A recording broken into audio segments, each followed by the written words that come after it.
2019 সালের ডিসেম্বর মাস চায়নার হুয়ান অঞ্চল থেকে এক প্রকার অজানা এবং প্রাণঘাতী ভাইরাস কোভিড-19 এর খোঁজ পাওয়া যায়।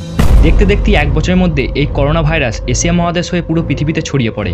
2019 থেকে এখনো পর্যন্ত এই করোনা ভাইরাসের ফলে প্রায় 70 লক্ষের বেশি মানুষ মারা গেছে।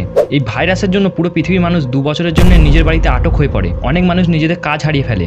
ঠিক একই ঘটনা আবারও ঘটতে পারে। কোভিড-19 এর থেকেও আরও বেশি ভয়ঙ্কর এবং আরও বেশি মারাত্মক এমপক্স ভাইরাস ছড়িয়ে পড়েছে। ভারত সহ প্রায় 120টি দেশে এই ভাইরাসের প্রভাব লক্ষ্য করা গেছে। এমনকি এটা ডিক্লেয়ারও করে দিয়েছে এই ভাইরাসকে আমরা কন্ট্রোল না করতে পারলে আবারও বড় এক প্যান্ডেমিক সিচুয়েশন হয়ে যেতে পারে। কিন্তু এই ভাইরাসের নাম এমপক্স কেন রাখা হলো? আর এটা কি আদৌ কোনো নতুন ভাইরাস? এছাড়া এই ভাইরাসের হিস্টোরি এবং অরিজিন কোথা থেকে, এবং এই ভাইরাস দ্বারা ইনফেক্টেড হলে এর সিমটমস কী দেখা যায়, এবং সবথেকে মেন ব্যাপার এই ভাইরাসের ভ্যাকসিন কি আমাদের কাছে অ্যাভেলেবেল আছে? চলো জানা যাক এই অসাধারণ ইন্টারেস্টিং আর মিস্টিরিয়াস ফ্যাক্ট ভিডিওর মাধ্যমে।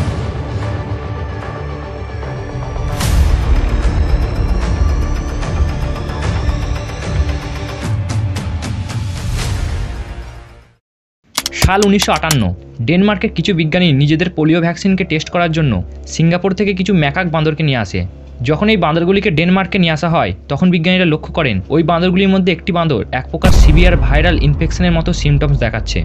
যখন ওই বাঁদরকে ভালোভাবে পরীক্ষা করা হয় তখন বিজ্ঞানীরা বুঝতে পারেন ওই বাঁদর নতুন এক প্রকার পক্স ভাইরাস দ্বারা ইনফেক্টেড।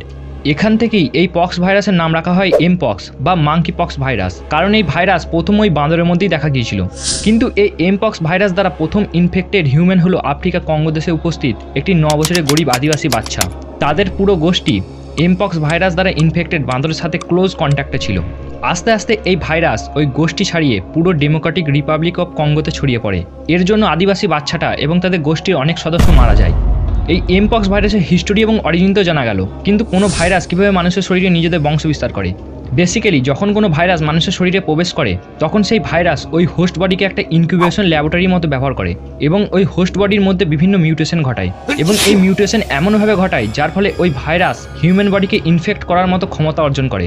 এই এমপক্স ভাইরাসের মিউটেশনের জন্য দুটি ভেরিয়েন্টে ভাগ হয়ে যায়, ক্লেড 1 এবং ক্লেড 2। ঠিক যেমন কোভিড ভাইরাসের বিভিন্ন ভেরিয়েন্টে লক্ষ্য করা যায়। এই ক্লেড 1কে কঙ্গো বেসিন ক্লেডও বলা হয়, কারণ এই ভেরিয়েন্ট শুধুমাত্র কঙ্গো দেশের মধ্যেই সীমাবদ্ধ ছিল। আর ক্লেড 2কে ওয়েস্ট আফ্রিকান ক্লেডও বলা হয়, কারণ এই ভেরিয়েন্ট আফ্রিকার ওয়েস্টের দিকের দেশগুলোতে ছড়িয়ে পড়ে। কিন্তু তোমরা জানলে অবাক হয়ে যাবে, ক্লেড 1-এর থেকে ক্লেড 2 এর সিমটমস কম দেখায় এবং ক্লেড 2 কম ক্ষতিকারক। আর এই ক্লেড 2 যেহেতু পুরো আফ্রিকাতে ছড়িয়ে পড়ে, তাই আমাদের ইমিউন সিস্টেম এই ক্লেড 2 এর সাথে লড়াই করার মতো অ্যান্টিবডি তৈরি করে নিয়েছে। কিন্তু ক্লেড 1 কঙ্গো ছাড়া পুরো পৃথিবীর কাছে নতুন ভাইরাস, এই জন্যই এই ভাইরাসের মতো অ্যান্টিবডি আমাদের শরীরে তৈরি হয়নি।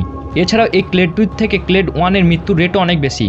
আর সবচেয়ে ভয়ের বিষয় হলো এই ক্লেড 1 এবার কঙ্গো এবং আফ্রিকা ছাড়িয়ে ইউরোপ এবং এশিয়ার দিকে নিজের পা বাড়াচ্ছে। এই কারণেই পিএম মোদির প্রিন্সিপাল সেক্রেটারি পিকে মিশ্রাজি একটি মিটিংয়ের মাধ্যমে দিল্লির 3টি বড় হসপিটাল রাম মনোহর লোহিয়া হসপিটাল, সাফদারজাং হসপিটাল এবং লেডি হার্দিঙ্গা হসপিটালকে কোয়ারেন্টাইন করার জন্য তৈরি থাকতে বলেছেন, কারণ দিল্লির ইন্টারন্যাশনাল এয়ারপোর্ট থেকেই সবচেয়ে বেশি ইন্টারন্যাশনাল ট্রাভেলার ভারতে আসে। এমনকি যদি কোনো এমপক্স ইনফেক্টেড মানুষ কোনো ট্রেন বাসের সিটে 10 দিন আগে বসেও ট্রাভেল করেন, তাহলে ওই সিটের মধ্যে সেই ভাইরাস বেঁচে থাকে। এবং ভারতের ট্রেন এবং বাসের ভিড় তো আমাদের জানাই আছে। এছাড়াও তাদের ইউজ করা বস্তুর মাধ্যমে এই এমপক্স ভাইরাস ছড়িয়ে পড়ে। এছাড়াও তোমরা জানলে অবাক হয়ে যাবে, এমপক্স ভাইরাস যে জিনাস থেকে বিলং করে, মানে অর্থোপক্স ফ্যামিলি থেকে, এই ফ্যামিলির ভাইরাস অন্ধকার, ঠান্ডা এবং কম আর্দ্রতা অঞ্চলের মধ্যেও অনায়াসে 15 দিনের বেশি বেঁচে থাকে। সুতরাং বোঝাই যাচ্ছে এই এমপক্স ভাইরাস কোভিডের থেকে কত বেশি ভয়ঙ্কর। এবার আসা যাক এই ভাইরাসের সিমটমস কী দেখায়। যেহেতু এই ভাইরাসের দুটি ভেরিয়েন্ট ক্লেড 1 এবং ক্লেড 2, তাই এই ভেরিয়েন্টগুলির সিমটমসও আলাদা আলাদা হয়। ক্লেড 1-এর সিমটমস ক্লেড 2 এর থেকে বেশি স্পষ্ট। এবার এই ভাইরাসের সিমটমস দেখানোর সময়কে 3 ভাগে ভাগ করা হয়েছে। Number 1 incubation period, number 2 prodrome period এবং number 3 rashing period. Incubation period mainly 1 থেকে 2 সপ্তাহ পর্যন্ত হয়। এই সময় ভাইরাস শরীরে প্রবেশ করে মিউটেশন এবং মাল্টিপ্লাইং হতে থাকে। এই সময় কিন্তু শরীরে কোনো প্রবলেম বোঝা যায় না। হয়তো তুমি বা আমি এখন এই ভাইরাস দ্বারা ইনফেক্টেড, কিন্তু আমরা বুঝতেও পারছি না। ইনকিউবেশন পিরিয়ডের পর আসে প্রোডোম পিরিয়ড। এই স্টেজ খুবই ভয়ঙ্কর, কারণ এই সময় জ্বর, ক্লান্তি, উইকনেস, গলায় ব্যথা, কাশি, অতিরিক্ত ঘাম এবং সবচেয়ে মেন বিষয় হলো গলার কাছে লিম্ফ তৈরি হয়। এইসব সিমটমস দেখা দিলেই তৎক্ষণাৎ ডাক্তারের কাছে যাওয়া দরকার। এরপর আসে লাস্ট স্টেজ র্যাসিং পিরিয়ড। এই সময় শরীরে থাকা ভাইরাস আলটিমেট ফর্মে চলে আসে এবং ত্বকের এপিথেলিয়াল সেলকে ইনফেক্ট করে। এর জন্যই শরীরে বিভিন্ন স্থানে এরকম র্যাশ লক্ষ্য করা যায়, যেটা সময়ের সাথে সাথে বাড়তে থাকে। সুতরাং কোনো ব্যক্তির মধ্যে এইসব সিমটমস দেখা গেলে তার থেকে দূরত্ব বজায় রাখতে হবে। এবার মেন কোশ্চেনে আসা যাক, এই ভাইরাসের কি কোনো ভ্যাকসিন অ্যাভেলেবেল আছে? ওয়েল, তোমরা জানলে খুশি হবে, এই ভাইরাসের জন্য বাজারে একটা পাওয়ারফুল ভ্যাকসিন অ্যাভেলেবেল আছে, যেটার নাম MVEBN। কিন্তু দুঃখের বিষয় এটা, এই ভাইরাসের মেন প্লেস অর্থাৎ আফ্রিকাতে এই ভ্যাকসিন সবাইকে দেওয়া যাচ্ছে না, due to shortage of vaccine. এবার এই ভাইরাসকে গোড়া থেকে শেষ না করতে পারলে আস্তে আস্তে পুরো পৃথিবীতে ছড়িয়ে পড়ছে। সুতরাং সব দেশ এক হয়ে আফ্রিকাকে সাহায্য করা দরকার। বাই দ্য ওয়ে গাইস, তোমাদের কি মনে হয় কমেন্টে জানাবে। আর এই ভিডিও ভালো লাগলে তোমরা অবশ্যই এই ভিডিওটা দেখতে পারো, যেটাতে তোমরা জানতে পারবে ব্লু লাইট কিভাবে আমাদের জীবনকে পুরোপুরি পাল্টে দিয়েছে। আর অবশ্যই চ্যানেলটা সাবস্ক্রাইব এবং লাইক করতে ভুলো না। দেখা হবে পরের ভিডিওতে, ততক্ষণের জন্য স্টে সেফ, স্টে গুড।